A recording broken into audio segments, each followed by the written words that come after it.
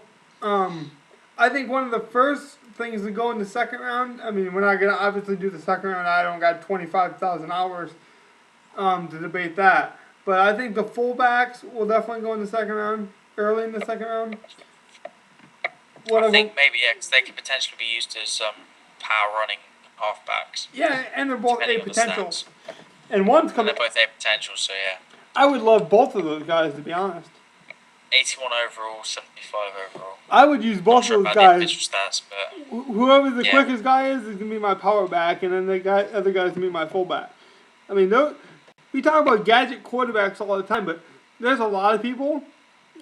We joke around, but there's a lot of people in this draft who don't always have the talent, who don't have the overall the potentials, but who can fill a need. We joke around about the Tennessee Titans guy taking, that 6'4", 99 speed guy, but that's one of those gadget players that, because he's 6'4" and he has 99 speed, no matter what his, overall is, he's automatically valuable. even on special teams, it's just getting to Yeah. the player that much quicker, or say setting up the blocks So- that much quicker, getting the blocks in and stuff So like that. So on offense, who? I know we don't have overalls and all that, but on offense, who are you afraid to face offensively from this draft, Alex? it's got to be the top tight end, Hobbs. Yeah, With 6'5", 90 speed, he's going to be a nightmare to cover. And he's I think he's pretty good blocking tight end as well. So that's Calvin. That's Calvin Johnson's brother, just disguised. That's who he is. No, I would agree on that. Defensively, I'd have to look at stats, but I say that I middle. think the right outside linebacker, the guy who's taken first overall. Yeah, Seems like a pass rushing monster. Yeah, that guy you mentioned earlier, he could be the DeMarcus Ware type. So those two guys, I think, are the gems. I mean, you're obviously going to take those guys fairly early, but they they're gems. I think. Yeah, I personally think the right outside linebacker is definitely a top 10, top 5 pick. And like Tight end depends on how people value tight ends. well, Stocks I took him personally really think early. I personally think he's valued higher than a tight end would normally be because he can play. He's got wide receiver type skills. Yeah, I think if you take And the I wide think he receiver, can make it at the next level easily yeah, at this level. And yeah, if you take a wide receiver before you take that tight end, you're nuts. Yeah. You're nuts. unless you don't need a big receiver, you're looking for a small, speedy guy. Who doesn't need a big wide receiver? I don't have one. Well, actually, I do. I have Justin Gage, but Who I'm doesn't looking need a to big wide? replace him soon. But Who says they have too many big wide receivers? Please tell me who that is. Not me. I mean, size. neither you two have got the biggest wide receiving cores in the league, probably. Me and Stocks You definitely two do. have got biased. But we're I've probably got the smart, smallest, man. so Hey, my tight end 6'6". Yeah, I've exactly. got a 6'6" tight end, a 6'4" wide receiver, and that's it. Everyone else is 5'10" or under. And me and 5'9" or under. And me and Stocks both want that Ryan Mallett type quarterback, that 6'6" too. So we value size. There's no question about it. But I don't think that's a Al wrong Davis philosophy. is. Still, again, Alex, name me a guy who doesn't want size. The size is size. Size does help. It just. Size matters. Size matters in Madden, man.